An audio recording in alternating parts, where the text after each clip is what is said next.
दुर्योधन, मुझे लगता है ये स्त्री पांडवों में से ही कोई एक है। ये क्या कह रहे हैं मामाश्री? हाँ दुर्योधन, तुम सोचो ना, जब से हमने विराट पर आक्रमण किया है, पांडवों में से कोई एक नहीं दिखा, कोई नहीं। हो सकता है अपने अज्ञातवास के चलते पांडव किसी अलग भेष में रह रहे हैं।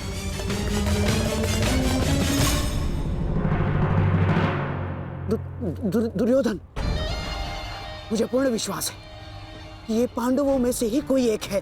तुम मेरी बात मानो, ये वही है। यदि तुम किसी भी प्रकार इससे ये उगलवा सको तो पांडवों का अज्ञातवास भंग समझो। दुर्योधन, दुर्योधन, यदि हमने ये सिद्ध कर दिया कि ये पांडवों में से ही कोई एक है और स्त्री बनकर हमारे साथ छल कर रहा है, तो हम पुनः पांडवों को 13 वर्ष के लिए वनवास भेज देंगे।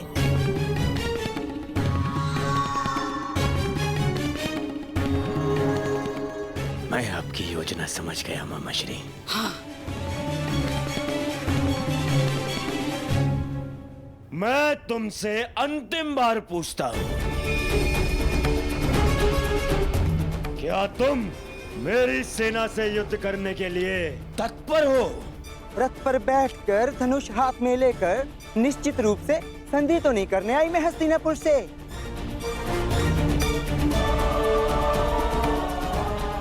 बृहनला नृत्य और संगीत भी नहीं जानती, और भी बहुत कुछ शेष है जो आपके समक्ष आने वाला है।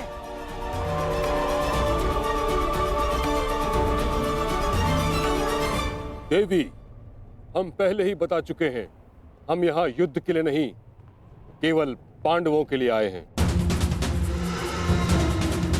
हमें विराट में प्रवेश करने की अनुमति दें। बस पितामह, अब आप एक किन्नर के समक्ष गिड़गिड़ाएंगे। आक्रमण! आक्रमण!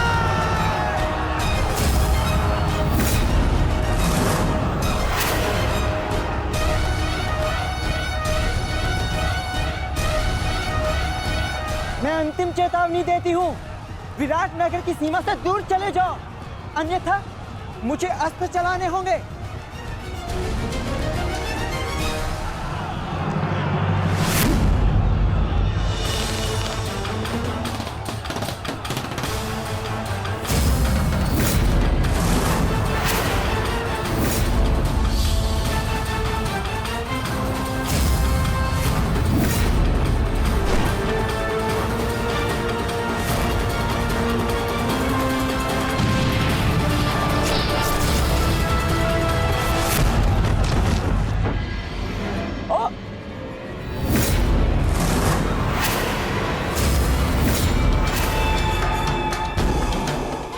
असंभव।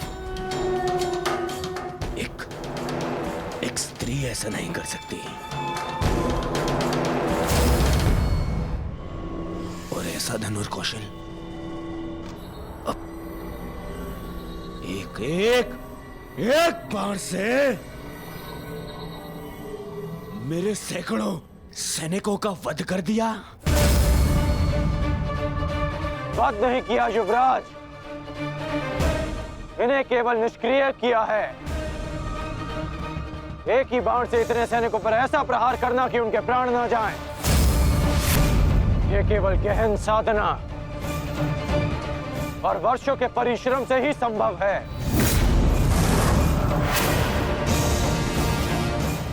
ये कोई साधारण योद्धा नहीं युवराज।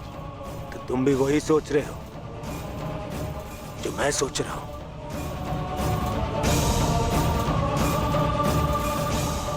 इसका कौशल तो यही संकेत कर रहा है, परंतु कैसे? ये तो एक किन्नर है। यदि ये वही है जो हम सोच रहे हैं,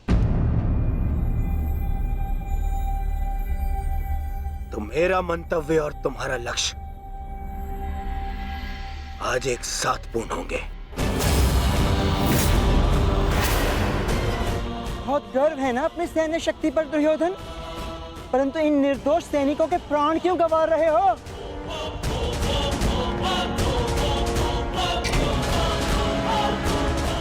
आज मैं तेरे बाणों के साथ साथ तेरी जिह्वा को भी शांति कर दूंगा। आगे बढ़। तुमसे युद्ध करके मैं अपनी धनुर्विद्या का अपमान नहीं कर सकती। और वैसे भी तुम्हें धनुर्विद्या आती ही कहाँ है? है कोई वीर तुम्हारी सेना में जो मेरे समक्ष आ सके, मेरे बाणों का उत्तर दे सके? इतना तो साहस हस्तिनापुर के हीरो को ललकारती है। पितामह, आगे बढ़िए। नहीं दुर्योधन, तुम में ना हो, परंतु मुझ में अभी क्षत्रित्व शेष है। मैं किसी नारी पर शस्त्र नहीं उठाऊंगा, और ये अर्धनारी है। आचार्य द्रोण,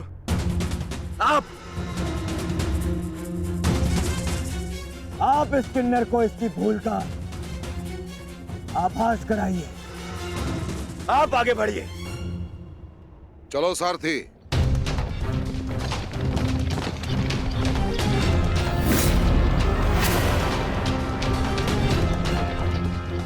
एक ऐसी परीक्षा है माधव जिसने मुझे लक्ष्य भेदना सिखाया, वही मेरे समक्ष लक्ष्य बनकर खड़ा है। विश्व का श्रेष्ठ धनुर्धर बनने की क्षमता है तुम में।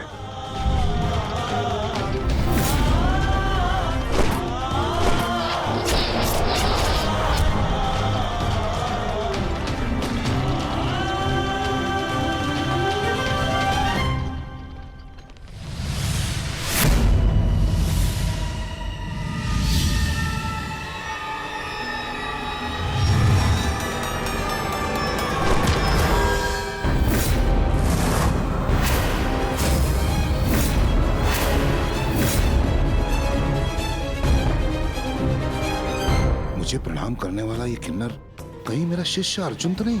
परंतु ये कैसे संभव है? अभी सिद्ध हो जाएगा कि ये अर्जुन है या नहीं। सावधान।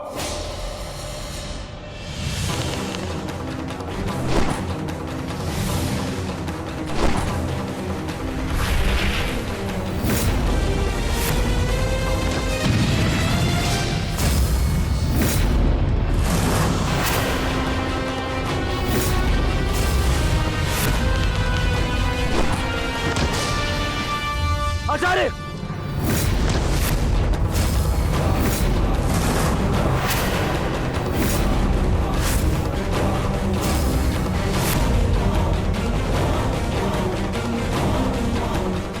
अर्जुन,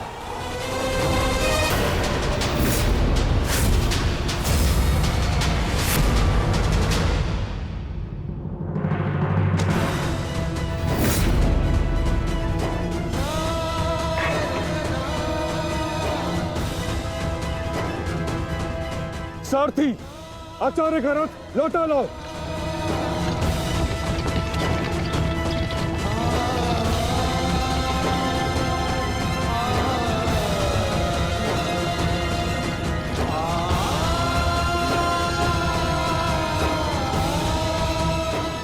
क्षमा चाहता हूँ गुरुदेव, मैंने कभी सोचा भी नहीं था कि आपकी ही सिखाई हुई विद्या का प्रयोग मैं आप पर करूंगा।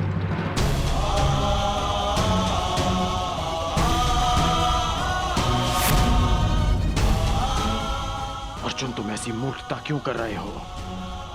अज्ञातवास पूर्ण होने में कुछ ही समय शेष है, फिर क्यों तुम रणभूमि में उतर आए?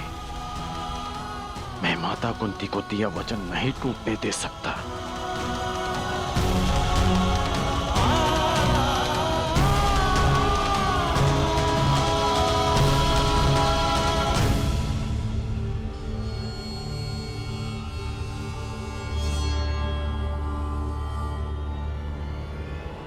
दुर्योधन, समय निकलता जा रहा है। हमें शीघ्र ही इस पांडव को पराजित करके इसका वास्तविक रूप सामने लाना होगा दुर्योधन। और यदि ये पांडव ना हुआ तो? आंखें खोलो दुर्योधन, देखो इस साधारण किन्नर ने किस प्रकार द्रोण को पराजित किया है। किसी भी साधारण योद्धा में इतना शौर्य तो नहीं है कि आचार्य द्रोण को पराजित कर सके। तुम्हें क्या लगता है कि अर्जुन के अतिरिक्त और कौन हो सकता है? पहचानने का प्रयास करो इसे। तुम दोनों ने एक ही साथ, एक ही स्थान पर, एक ही गुरु की छत्र छाया में अभ्यास किया है। अपनी आंखों से इसे धनुर्विद्या सीखते हुए देखा है तुमने। पहचानो इसे, कौन है ये?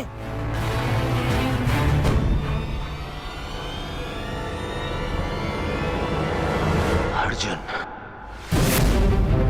हाँ दुर्योधन, अर्जुन।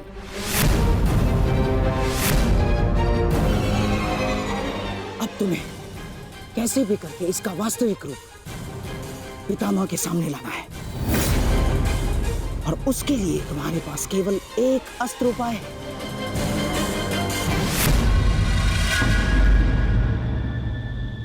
कर्ण। हाँ दुर्योधन, कर्ण ही वो योद्धा है जो अर्जुन का तोड़ है। और अब समय आ गया है हमारे कर्णास्त्र के प्रयोग का। मित्र कर्ण, ये कोई साधारण योद्धा नहीं है।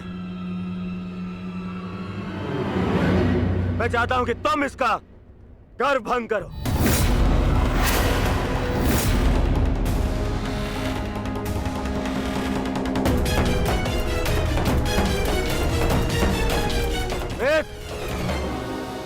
विलंब मत करो, हमारे पास में समय कम है। देखो, सूर्यास्त होने वाला है।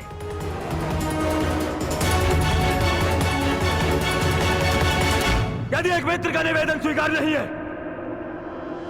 तो आप हस्तिनापुर के युवराज का आदेश स्वीकार करो। आगे बढ़ो, जाओ।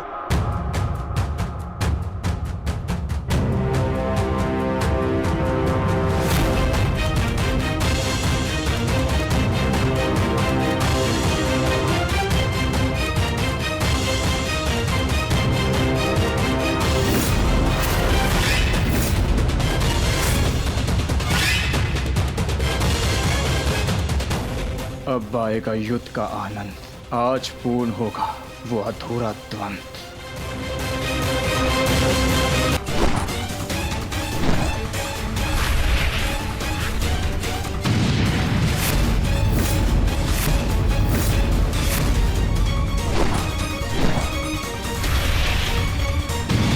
ये छोटे मोटे बाण चलाने का खेल बंद करो अंगराज। अर्जुन को सामने लाना है। वैष्णवास्त्र का प्रयोग करो।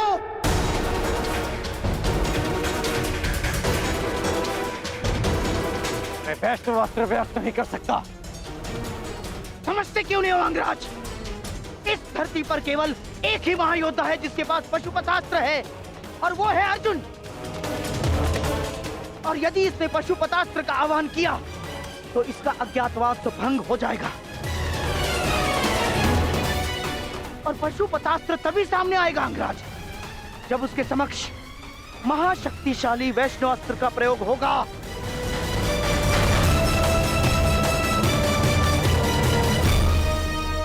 परंतु मैं किन्नर पर वैष्णवास्त्र का प्रयोग नहीं कर सकता। यह वैष्णवास्त्र का अपमान होगा।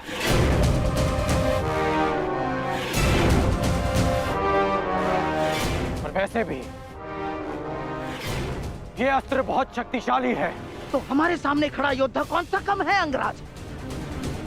देखा नहीं, बात ही बात में उसने हमारे सैनिकों को कैसे धूल चटा दी। और तुम्हारा युद्ध कौशल हम कई बार देख चुके हैं, परंतु अब कौशल इसी में है कि समय बचा लिया जाए।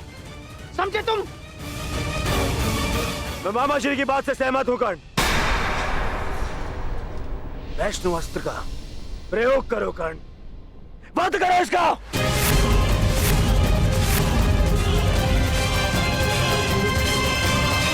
दुर्योधन, अब इस अर्जुन के पास केवल दो ही विकल्प है। एक, या तो वो कर्ण के अस्त्र का उत्तर देने के लिए पशुपतास्त्र का प्रयोग करे और अपना अज्ञातवास तोड़ दे, या फिर मारा जाए। दोनों ही ओर से हमारी ही पोबारा है।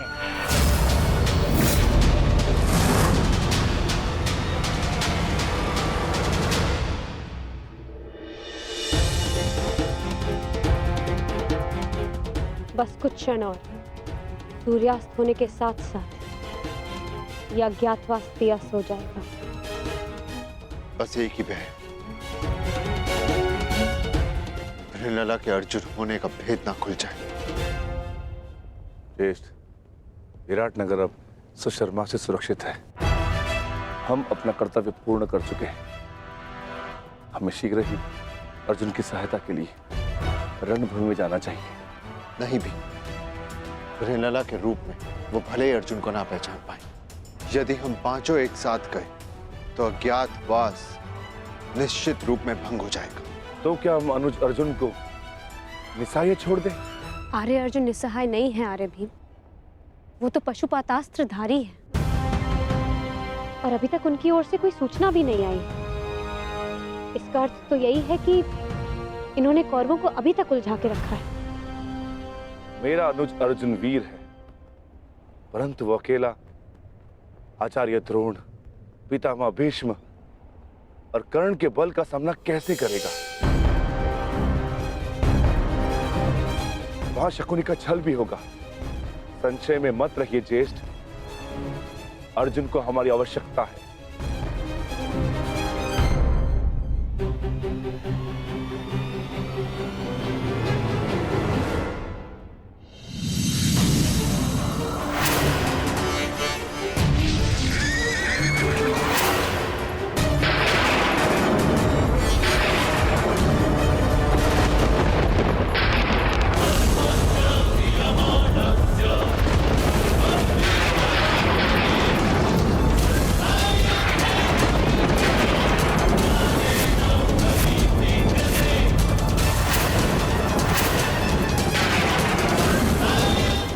वैष्णवस्त्र, कर्ण वैष्णवस्त्र संधान कर रहा है।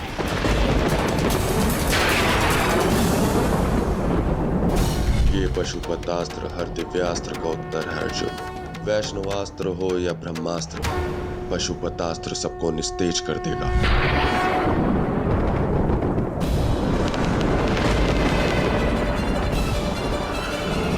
यदि मैंने पशुपतास्त्र का प्रयोग किया तो सबको ज्ञात हो जाएगा कि मैं ही अर्जुन हूँ, और यदि प्रयोग ना किया तो मेरी मृत्यु निश्चित है और साथ ही मेरे भाइयों का जीवन भी संकट में आ जाएगा।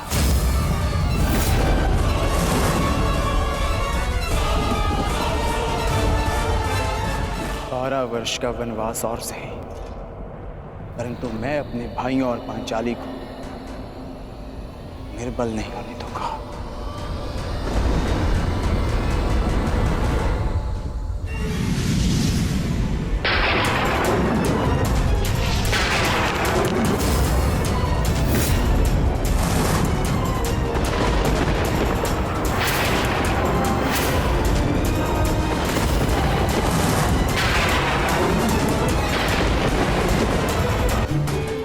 वर्ष का वनवास और सही, परंतु मैं अपने भाइयों और पांचाली को निर्बल नहीं होने दूंगा।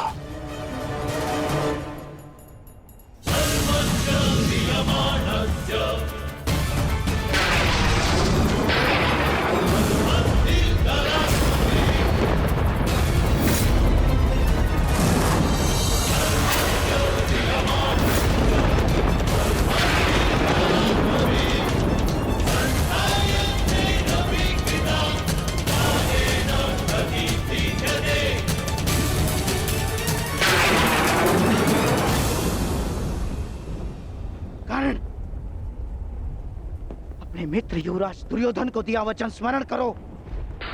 प्रयोग करो वैष्णवास्त्र का, प्रयोग करो। मुझे अपने मित्र कर्ण के ऊपर पूर्ण विश्वास है। मैं नहीं चाहता कि भाई भाई पर शस्त्र उठाए, क्योंकि इस युद्ध से विनाश के अतिरिक्त कुछ नहीं मिलने वाला। द्वंद्व अधूरा छोड़कर आ गए। प्रयास किया है कि द्यूत में जो अधर्म हुआ उसे धर्म युद्ध से धोया जा सके,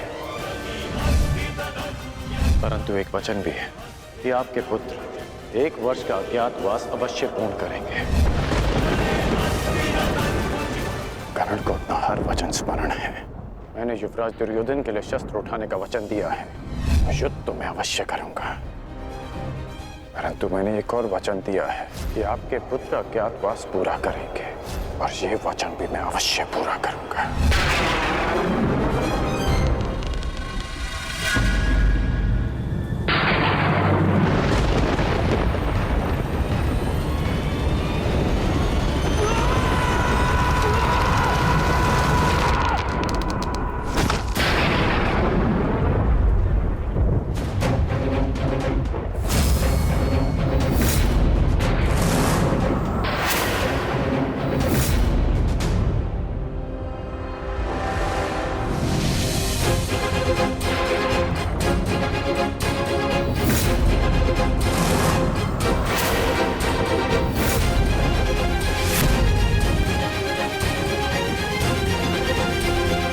धनुष की प्रत्यंचा टूट गई है बृहन्नला।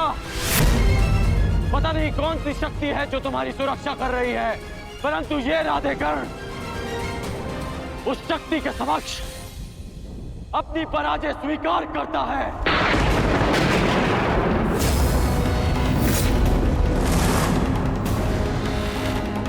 क्षमा कीजिएगा युवराज, परंतु मैंने आपको अपना दिया वचन और हस्तिनापुर के लिए अपना उत्तरदायित्व पूर्ण करने का प्रयास किया,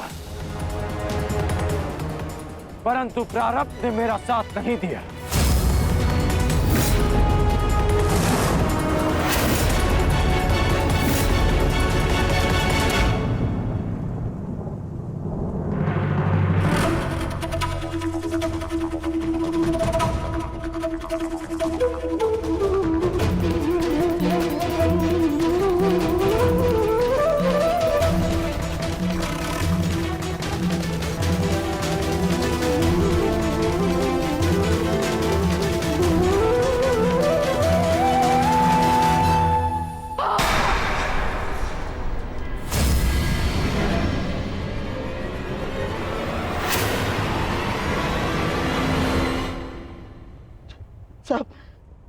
सब व्यर्थ गया।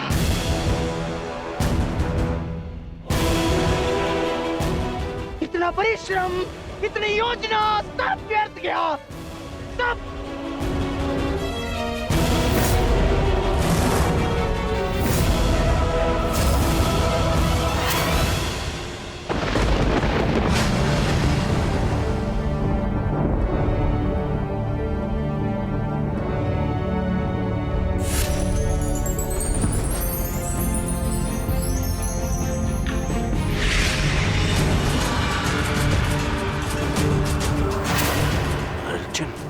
अर्जुन, अर्जुन,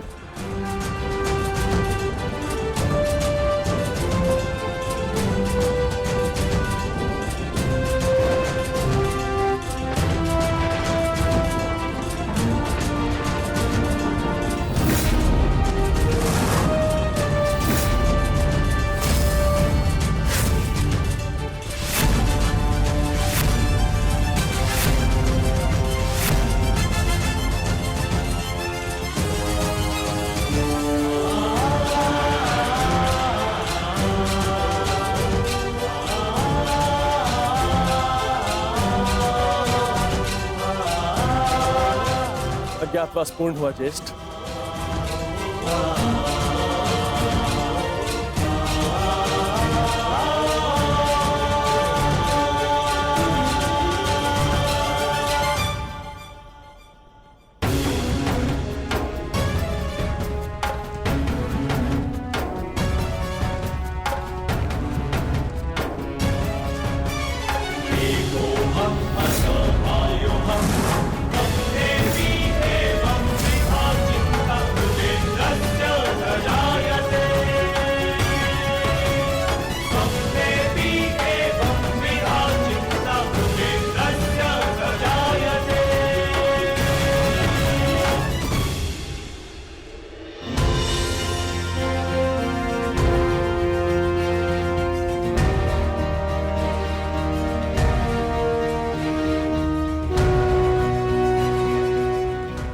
नियम के अनुसार हमने 12 वर्ष का वनवास और 1 वर्ष का अज्ञातवास पूर्ण कर लिया है पितामह।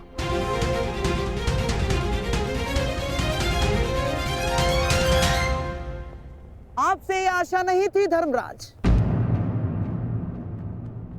कि आप असत्य भाषण करेंगे।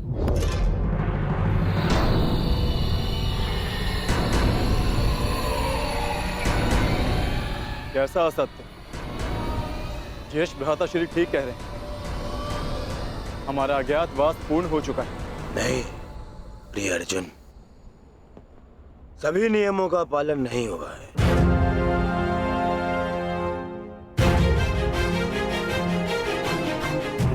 कैसे नहीं हुआ? 13वें वर्ष में हमें कोई पहचान ना सके, यही नियम था। हाँ। और इस नियम को समझने के लिए तुम लोगों के पास पुनः 13 वर्ष का समय होगा भीम, है ना दुर्योधन? समझाओ इसे। हाँ मामाश्री, क्योंकि नियम अनुसार पहचाने जाने पर असत्य बोलना भी नियम भंग करना होता है, और असत्य बोलकर तुमने नियम भंग किया।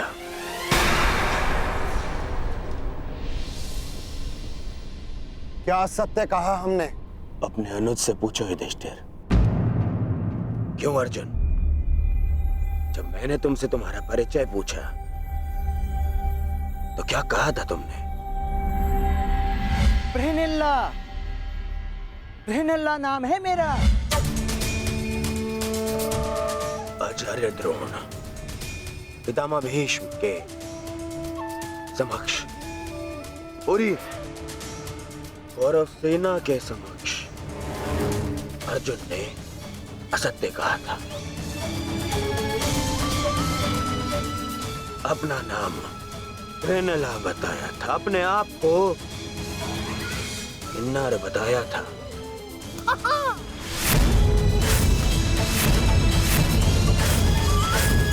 क्यों अर्जुन, क्या ये असत्य नहीं था?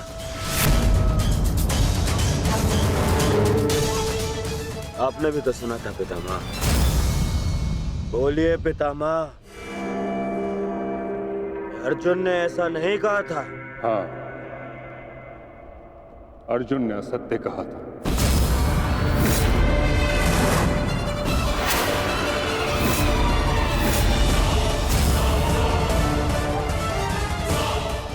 और अर्जुन ने अपना नाम बृहनला बताया था, और वो ही बृहनला अर्जुन बन के सामने खड़ा है।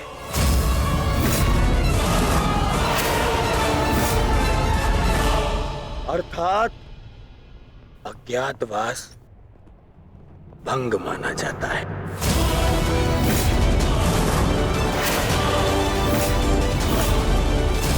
आपस वन में जाओ और योजना बनाओ कि अगली बार 12 वर्ष के पश्चात अज्ञातवास में कैसे पकड़े ना जाओ।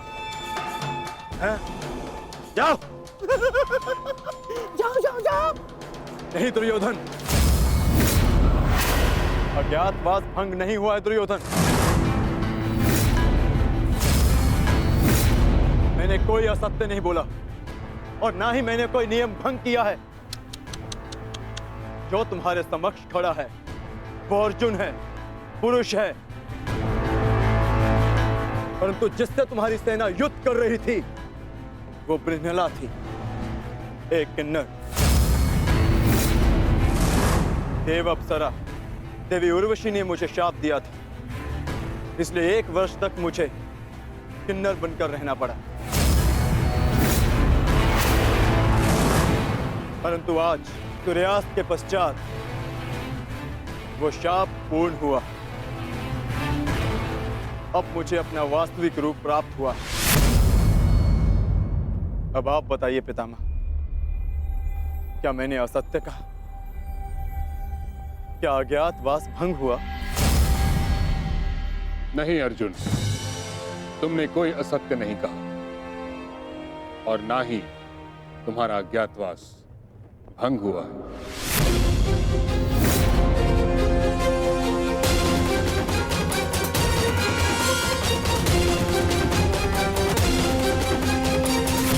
परंतु मैंने इसे पहचान लिया था पितामह। नहीं दुर्योधन, तुमने पहचाना नहीं था।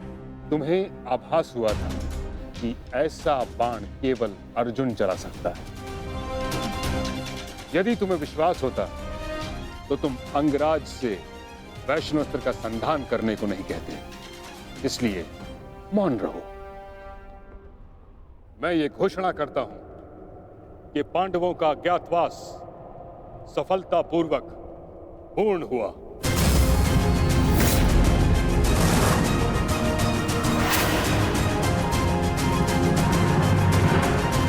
नहीं, नहीं मानता मैं। नहीं इनका अज्ञातवास पूर्ण हुआ है और न ही मैंने इनका राज्य लौटाऊंगा। अब जो भी निर्णय होगा वो युद्ध से होगा। हम पुनः अवश्य मिलेंगे युधिष्ठिर, रणभूमि में। स्मरण रखना दुर्योधन, हमने कभी युद्ध नहीं चाहा था। तुमने हमें इस युद्ध में धकेला है और अब यदि आर्यव्रत के भाग्य में युद्ध ही है तो ठीक है, जो युद्ध होगा अवश्य होगा। यदि न्याय और नीति के लिए हम वनवास भोग सकते हैं तो न्याय की स्थापना के लिए हम युद्ध भी अवश्य कर सकते हैं।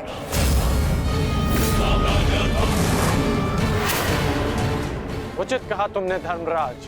युद्ध होना निश्चित है जिसे कोई नहीं रोक सकता।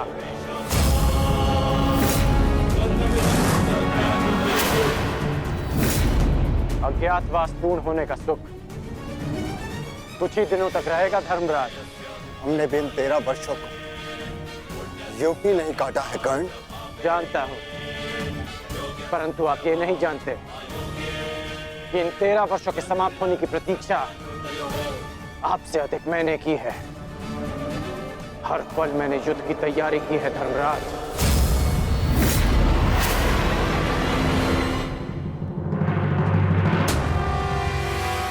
स्मरण रखना अर्जुन, अगली बार ना मेरी प्रत्यंचा टूटेगी और ना ही सूर्यास्त तुम्हें बचा पाएगा। तुम भी स्मरण रखना, अगली बार वैष्णवास्त्र का उत्तर पशुपतास्त्र से मिलेगा।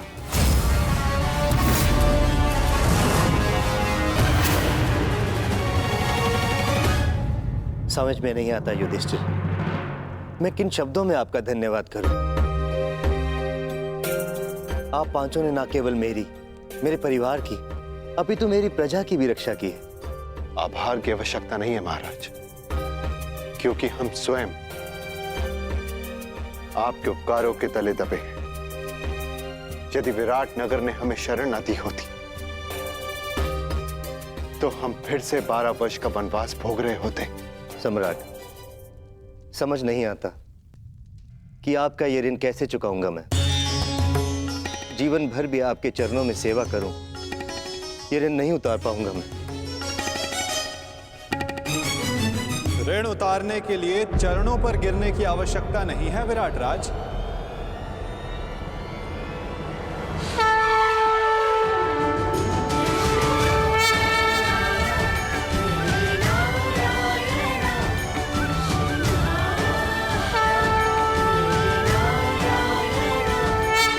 वासुदेव, क्या पांडवों का ऋण कैसे चुका है और उस समस्या का हल मेरे पास है विराट राज। तो आप ही बताइए वासुदेव, इस ऋण से कैसे मुक्त हो सकता हूं? क्या करूं कि ये मेरा मंतव्य पूर्ण हो? पांडवों का अज्ञातवास पूर्ण हुआ कैसे? कैसे? इसका अर्थ जानते हो शकुनी? इसका अर्थ यह है कि पांडव लौटेंगे और अपना अधिकार मांगेंगे।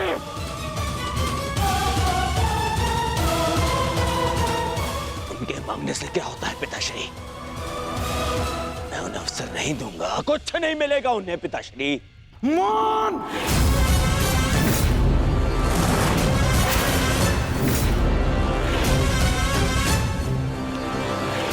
मौन रहो दुर्योधन, मौन!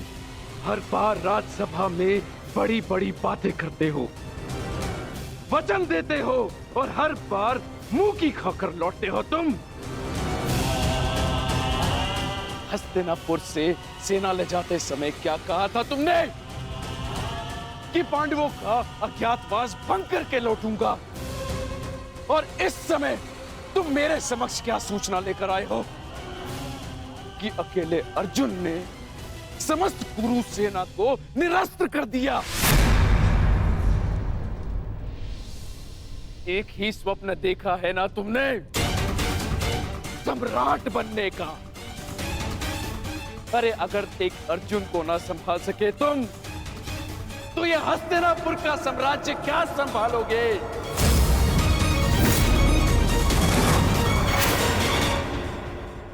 महाराज की जय हो। महाराज, विराटनगर से आपके लिए संदेश आया है।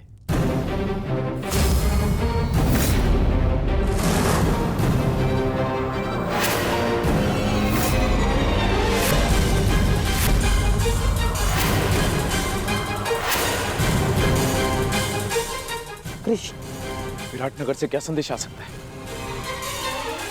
अवश्य उन पांडवों का ही संदेश होगा। युद्ध की चेतावनी भेजी होगी उन्होंने।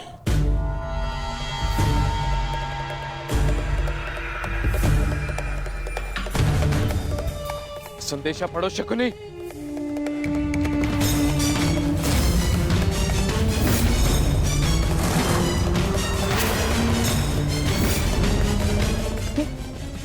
ये कैसे हो सकता है? क्या लिखा है इसमें मामाश्री? ये नहीं हो सकता दुर्योधन।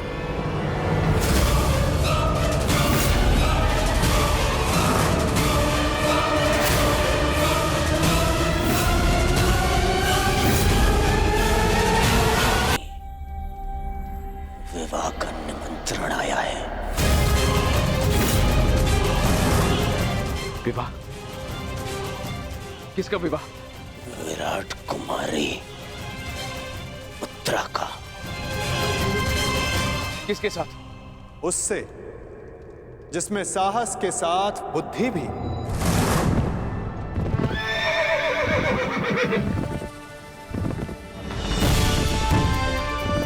उसके हाथों में पर्वतों का बल है,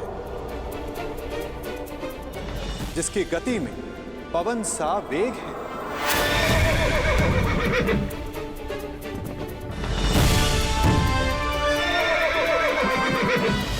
जिसके विषय में तुलना ही नहीं की जा सकती कि उसके बाणों की धार अधिक तीक्ष्ण है या उसका मस्तिष्क।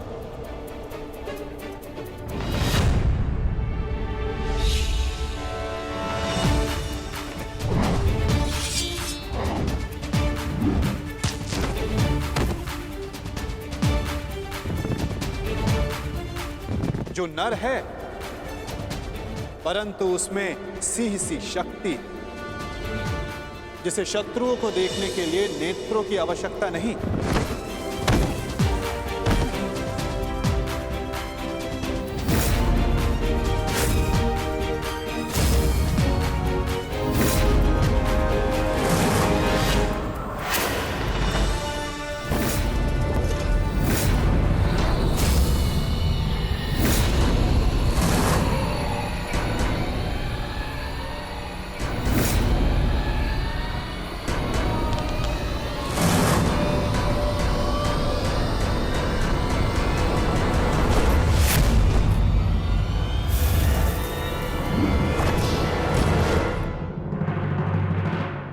जिसकी शक्ति शेषनाग के समान है।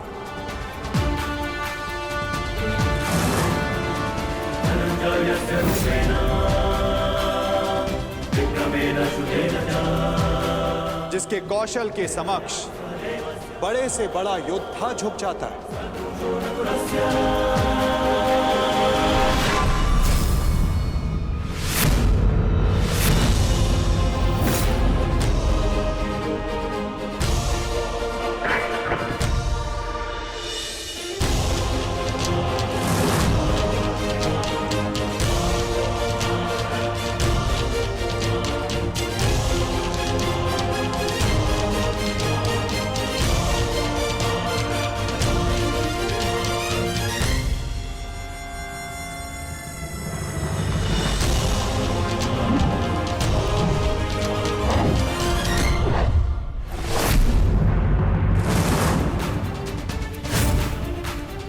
मित्रों का मित्र और शत्रुओं का शत्रु है, जो अपनों के मान के लिए अपने प्राणों को न्यौछावर कर दे, परंतु उसमें तनिक भी अभिमान नहीं।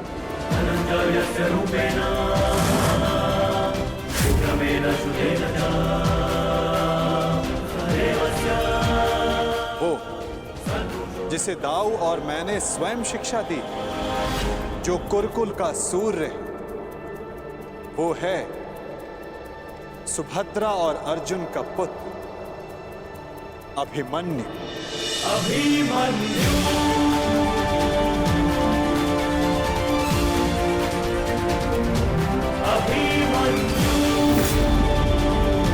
वो जितना शक्तिशाली है उतना ही विनम्र है।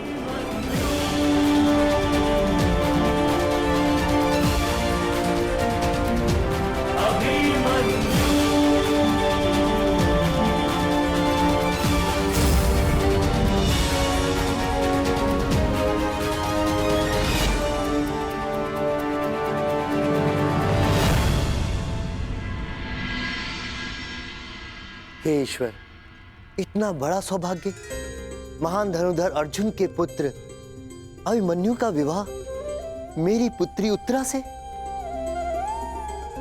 मैं धन्य हुआ वासुदेव।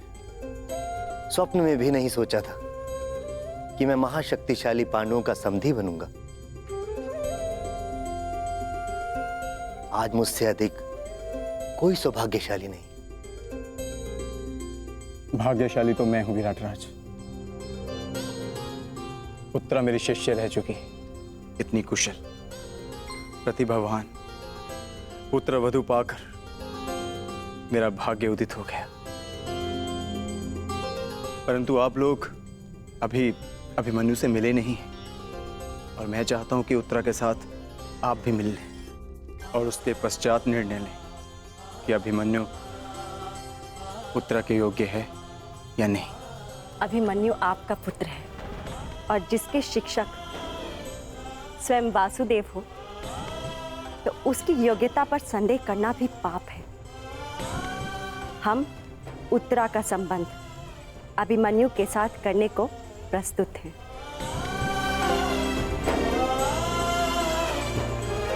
और आपका क्या निर्णय?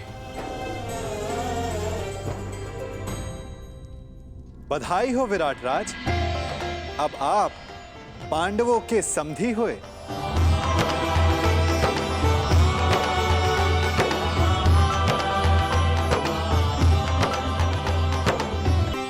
इतना दुस्साहस, इतना दुस्साहस!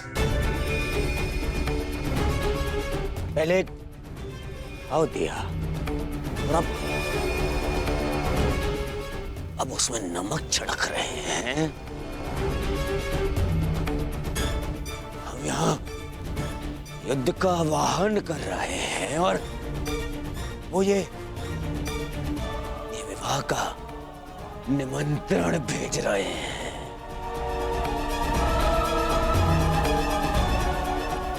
नहीं जाएंगे हम वहां, नहीं जाएंगे, कोई नहीं जाएगा वहां। ना ना ना ना दुर्योधन, हम वहां जाएंगे।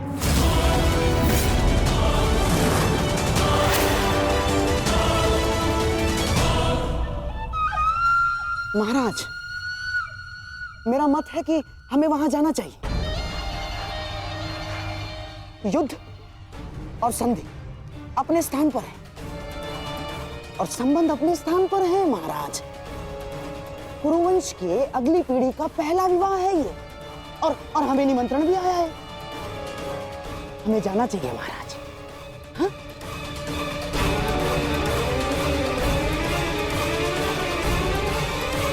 क्यों महामहिम, आप क्या सोचते हैं?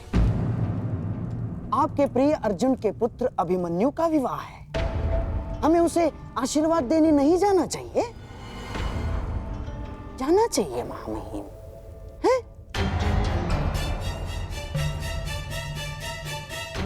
क्यों अंगराज, क्या एक पीढ़ी के बैर का दंड अगली पीढ़ी को देना क्या न्यायोचित है? बोलिए अंगराज। जिनसे युद्ध करना है उनका आतिथ्य ग्रहण करना उचित नहीं है। महाराज, यदि हम पांडवों के अतिथि बने तो वो ये संकेत देगा कि हम उनसे भयभीत हो गए हैं। ना ना ना ना ना ना, अपितु इस निमंत्रण को स्वीकार नहीं किया तो संदेश जाएगा कि हम उनसे भयभीत हैं। महाराज, युद्ध होगा तो होगा, परंतु परिवार से प्रेम का निमंत्रण आया तो हमें उसे स्वीकारना चाहिए। महाराज, और देवी कुंती अभी भी हस्तिनापुर में निवास करती है, तो क्या हम उनसे अपने पौत्र के विवाह में सम्मिलित होने का अधिकार छीन सकते हैं? महाराज, देवी कुंती के लिए हमें इस विवाह में अवश्य जाना होगा। महाराज, प्रेम का प्रस्ताव आया है, उसे स्वीकार कर लेते हैं। यदि युद्ध की चुनौती आएगी तो उसे भी स्वीकार कर लेंगे। मैं जानता हूं महाराज, आपके मन में अभी इस समय क्या दुविधा चल रही है, परंतु हस्तिनापुर के सम्राट होने के नाते आपके भी कुछ उत्तरदायित्व हैं। महाराज, आप समझ रहे हैं ना महाराज मैं क्या कह रहा हूं?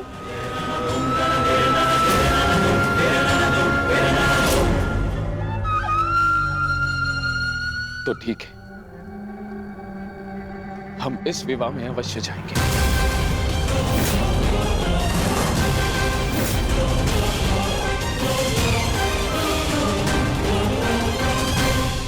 कौरव का निमंत्रण देने की क्या आवश्यकता थी वासुदेव? क्योंकि कौरव तुम्हारे संबंधी हैं विकोदर, और हमने निमंत्रण केवल कौरवों को नहीं हस्तिनापुर को भेजा है, जहां तुम्हारी माता है, पितामह है। इतने वर्षों के पश्चात भी भीम को अपने क्रोध पर नियंत्रण करना नहीं आया। मैं अपने अनुज की ओर से आपसे क्षमा चाहता हूं वासुदेव, परंतु मेरे भी मन में यही प्रश्न है कि कौरवों को निमंत्रण क्यों? और अब भी मेरा उत्तर वही रहेगा युधिष्ठिर, कि कौरव तुम्हारे संबंधी हैं। पूछने का कोई लाभ नहीं ज्येष्ठ। माधव को यदि नहीं बताना है तो वो नहीं बताएंगे, परंतु मुझे विश्वास है माधव ने जो भी निर्णय लिया होगा हमारे हित में ही लिया होगा, क्योंकि माधव की आंखें भविष्य देख सकती हैं। यदि विश्वास है बात तो आगे बढ़ो, विवाह की तैयारी करो, क्योंकि समय कम है और कार्य अधिक शेष है।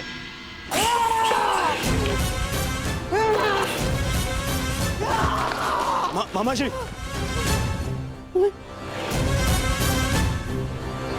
तुम्हें क्या लगता है ये निमंत्रण मैंने बड़े आनंद से स्वीकार किया है? ये लगता है तुम्हें? मेरे मन से पूछो, मेरी आंखों में देखो दुर्योधन, तुम्हें उत्तर मिल जाएगा। कितना बड़ा अपमान है ये निमंत्रण मेरे लिए, ये निमंत्रण। परंतु यदि इतना बड़ा अपमान था मामा श्री, तो निमंत्रण स्वीकार क्यों किया मामा श्री? क्योंकि एक अपमान का उत्तर देने के लिए अपमान को स्वीकारना पड़ता है दुर्योधन। ये विवाह, ये संबंध, ये निमंत्रण मेरे लिए उस कृष्ण का प्रहार है दुर्योधन। प्रहार, बड़ा दुखदायी प्रहार है, और उस प्रहार का उत्तर देने मुझे जाना होगा दुर्योधन। और मैं जाऊंगा। तुम खड़े क्यों हो? तुम बैठो, मैं जाऊंगा। मैं जाऊंगा। मैं कुछ समझ नहीं पा रहा हूं मामा श्री। उस छलिए ने मुझे हरा दिया दुर्योधन। मैं हार गया। हमने दिग्विजय करके उन्हें उन्हें मित्र विहीन कर दिया। द्वारका में महाबली बलराम के साथ संधि करके हमने उन्हें आशा विहीन कर दिया। परंतु उस छलिया ने एक ही क्षण में पांडवों को वो सब कुछ दे दिया जो हमने उनसे छीना था। दुर्योधन, इस विवाह से उस वासुदेव ने उन पांडवों को राज्य, मित्र, आशा सब कुछ दे दिया। सब कुछ दे दिया दुर्योधन।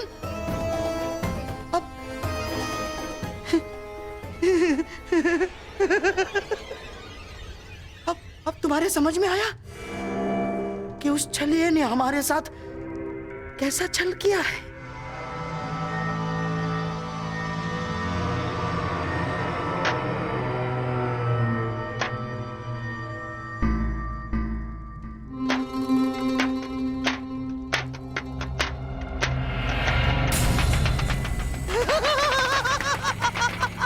साम, दाम, दंड, भेद, युक्ति, कपट, छल, कुचक्र, षड्यंत्र, कुछ भी प्रयोग करके मैंने इस विवाह को अपशकुन न बनाया तो मेरा भी नाम शकुन ही नहीं।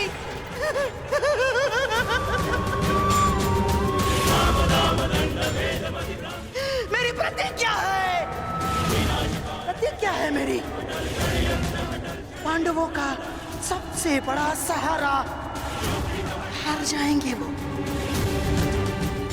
उस छलिए को शकुनी का उत्तर ने न केवल तुम्हारे संयम और पराक्रम को धार दी है युधिष्ठिर, 13 वर्षों की इस अवधि में कठिन परिश्रम और परीक्षण के पश्चात तुम्हारी अगली पीढ़ी भी युद्ध कौशल में कुशल हो गई। अब तुम सबका वनवास पूर्ण हुआ। अब समय आ गया है अपने वनवास रूप तपस्या का फल पाने का, और वो फल है तुम सबके पुत्र।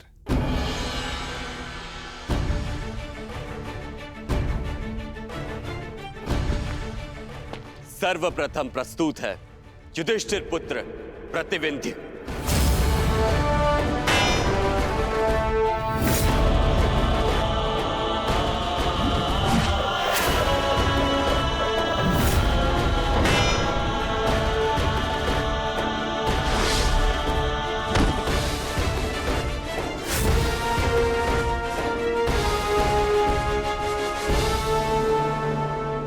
अब प्रस्तुत है भीमपुत्र सुत्सोम।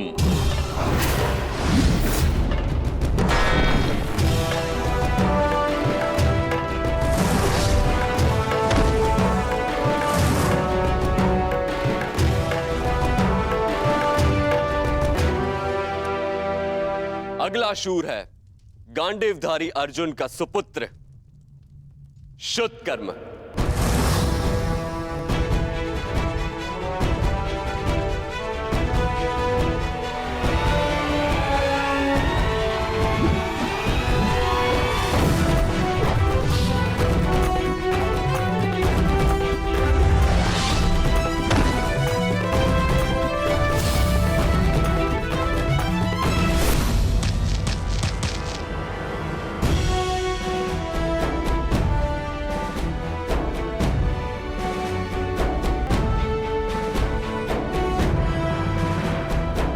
और अंत में नकुल पुत्र शतनिक और सहदेव पुत्र शुद्ध से